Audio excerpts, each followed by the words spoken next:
बिस्मिल्लाहिर्रहमानिर्रहीम। अस्सलाम वालेकुम। सऊदी इन्फो यूट्यूब चैनल में आपको खुश आमदीद कहते हैं। ओवरसीज़ पाकिस्तानियों के लिए अफसोसनाक ख़बर है कि आज कौमी असम्बली ने एक ऐसा बिल मंजूर कर लिया है जिसमें ओवरसीज़ पाकिस्तानियों से वोटिंग का हक़ छीन लिया गया है।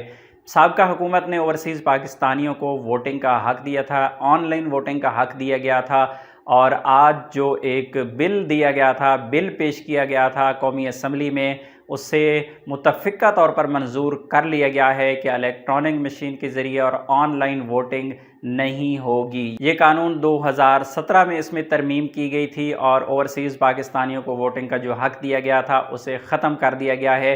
मौजूदा हुकूमत की जानिब से कहा गया है कि असम्बली के अंदर मुंतखब नुमाइंदे होंगे ओवरसीज़ पाकिस्तानियों के, और ओवरसीज़ पाकिस्तानियों को ऑनलाइन वोटिंग का हक़ इसलिए नहीं दिया जा रहा कि इसमें तहफ़्फ़ुज़ात हैं, इसमें मसाइल हैं, इसमें धांधली के चांसेस ज़्यादा हैं, और दूसरी जानिब जो इलेक्ट्रॉनिक मशीन के ज़रिए वोटिंग है वो ज़्यादा महंगी पड़ती है। इस वजह से इसको ख़त्म कर दिया गया है और इस कानून को आज बाकायदा मंजूर कर लिया गया है। अल्लाह रब्बुल इज़्ज़त से दुआ है कि अल्लाह ओवरसीज़ पाकिस्तानियों की मुश्किलात को दूर फरमाए और उन्हें हकीकी मानों में पाकिस्तान में इज़्ज़त दे। अपनी दुआ में याद रखिएगा। अस्सलामु अलैकुम।